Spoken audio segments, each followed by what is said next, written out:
भारत ने जो करना था वो किया है, उसने पाकिस्तान के अंदर। नाजरीन, बहुत ही भयानक सूरत हाल बनती चली जा रही है। बलोच संगठनों ने पाकिस्तान से बलूचिस्तान की आजादी का ऐलान कर दिया। बलूचिस्तान के लोगों की वकालत करने वाले लेखक मीर यार बलोच ने तो दुनिया भर के देशों से बलूचिस्तान को मान्यता देने की मांग तक कर दी। मीर यार बलोच समेत बलूचिस्तान की आजादी की जंग लड़ने वाले कई संगठनों ने बलूचिस्तान की आजादी का दावा किया। हिम्मत है तो आओ हमसे मुकाबला करो, come and fight with us. ये वही बुज़दिल है जिनकी पतलूनें बंगालियों ने उतारी थी। जब अपने से ताकतवर फौज के सामने आते हैं तो पतलूनें उतर जाती हैं। बलूचिस्तान का नेशनल एंथम बन गया है, बलूचिस्तान का झंडा तैयार है, बलूचिस्तान की संसद तैयार है, बलूचिस्तान का एयरप्लेन या कहते हैं ना जो एयरलाइंस है, बलूचिस्तान एयरलाइंस वो भी तैयार है, बलूचिस्तान का बंदरगाह ग्वादर तैयार है। और वो यूएन से ये मांग कर रहे हैं कि बलूचिस्तान को एक स्वतंत्र देश घोषित किया जाए। वो भारत से मांग कर रहे हैं कि भारत नई दिल्ली में बलूचिस्तान दूतावास खोलने के लिए जगह मुहैया करवाए। कुछ आज से 6 और 7 हफ्तों के बाद पता चलेगा कि 17 साल जो मैं आपको जिस चीज़ पे लाता रहा, बताता रहा, जिस खतरे से आगाह करता रहा, वो खतरा था क्या। 6 से 7 हफ्ते हैं अब आपके पास। कुल्ली तौर पे पूरे पाकिस्तान के अंदर इन्होंने कार्रवाइयाँ करनी है। अच्छा, इनका फुल फ्लैश हमलों का आगाज अब होने जा रहा है और इस दिन के अंदर मई, जून, जुलाई और अगस्त सबसे सेंसिटिव महीने हैं। मई, जून, जुलाई, अगस्त बहुत सेंसिटिव महीने। और हमें ये इशू को अब बड़े संजीदा तरीके से, सस्टेन तरीके से इसको लेके चलना है। इंडिया बहुत बड़ा मुल्क है और कई हिंदुस्तान के लोग आपके साथ सिंपथाइजर भी हैं। अरुंधति रॉय है, ममता बनर्जी है, कांग्रेस पार्टी है, कम्युनिस्ट पार्टी है, लेफ्ट पार्टीज हैं, दलित पार्टीज हैं। इंडिया तो इंडिया है, सुपर पावर है, दुनिया की तीसरी सुपर पावर बन गई है और वो बड़ी तेजी से आगे जा रही है। हो सकता है वो नंबर 1 बन जाए। अब जो बीजेपी की हुकूमत आई है ये तो बहुत ही ऊपर ले गई है। हाई लेवल पे जो है ना पूरी दुनिया में इंडिया का एक नाम, एक मुकाम पैदा हो गया है।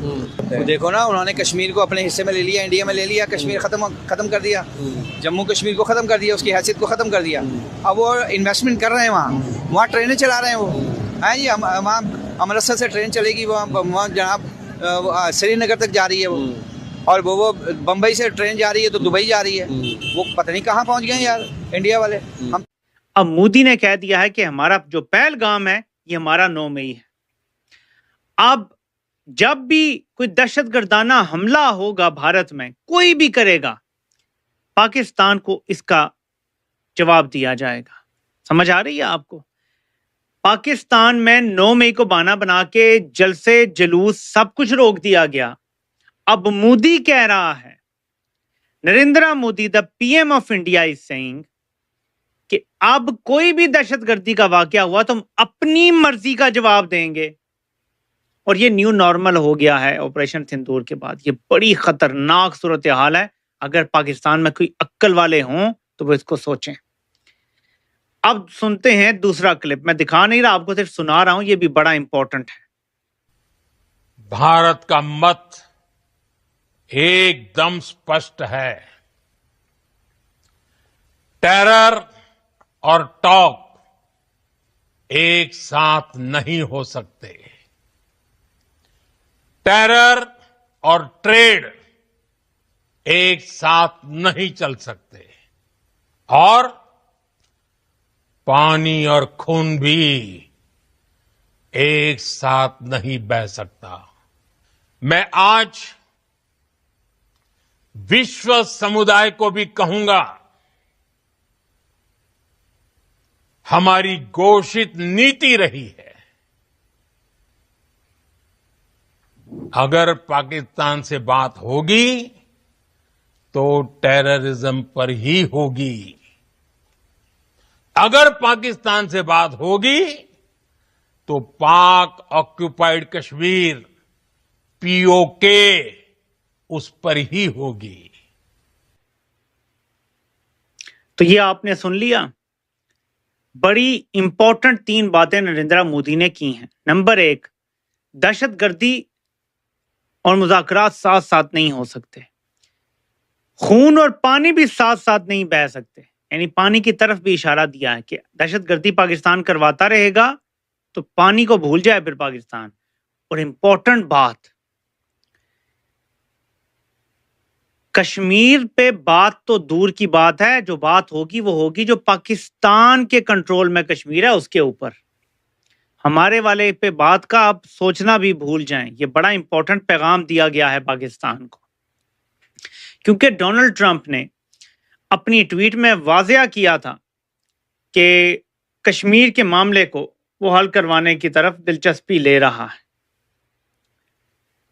अब ट्रंप ने एक और भी इंकशाफ किया है जो मैं आपके गोश गुजार करना चाहता हूं। आपको दिखाऊंगा नहीं, सिर्फ सुनाऊंगा, क्योंकि बहुत ही ज्यादा चैनल आज का रिपोर्ट भी हो रहा है। आपको पता है इंडिया पाकिस्तान में तो पहले ही ब्लॉक हो गया, एक आध और झटका लगा तो पूरा चैनल ही चला जाएगा। तो ये सुन लें। We're going to do a lot of trade with you guys. Let's stop it. Let's stop it. If you stop it, we're doing trade. If you don't stop it, we're not going to do any trade. People have never really used trade the way I used it. That I can tell you. And all of a sudden they said, I think we're going to stop. And they have. And they did it for a lot of reasons, but trade is a big one. We're going to do a lot of trade with Pakistan. We're going to do a lot of trade with India. We're negotiating with India right now. We're going to be soon negotiating with Pakistan. And we stopped the nuclear conflict. I think it could have been a bad nuclear war.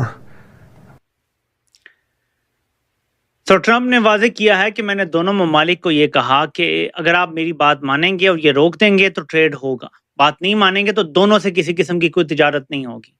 और क्योंकि इस time Bharat America के साथ मुज़ाकरात कर रहा है तो शायद इस चीज़ का इम्पैक्ट हुआ है। बाकी चीज़ें भी हैं, लेकिन ट्रंप ने ये वाज़ेह बताया है कि बाकायदा ट्रेड के हवाले से धमकी एक लिहाज से दी गई कि अगर आप मानेंगे मेरी बात और जंग बंदी करेंगे तो होगी ट्रेड, वरना नहीं होगी। तो बैकग्राउंड भी हर चीज का होता है। एकदम जो आपको नजर आ रहा है ना, सब झाग की तरह बैठ गए हैं, उसके पीछे ये वजह भी हो सकती है। हालांकि हम तो पहले दिन से आपको बता रहे हैं कि ये पहले से ही आलमी ताकतों की अंडरस्टैंडिंग के साथ शुरू हुआ था। बीच में एक ऐसा वेरिएबल आ गया जिसने कुछ खराबी बढ़ा दी और एंड में वही हुआ जो आलमी ताकतों ने पहले से तय किया हुआ था।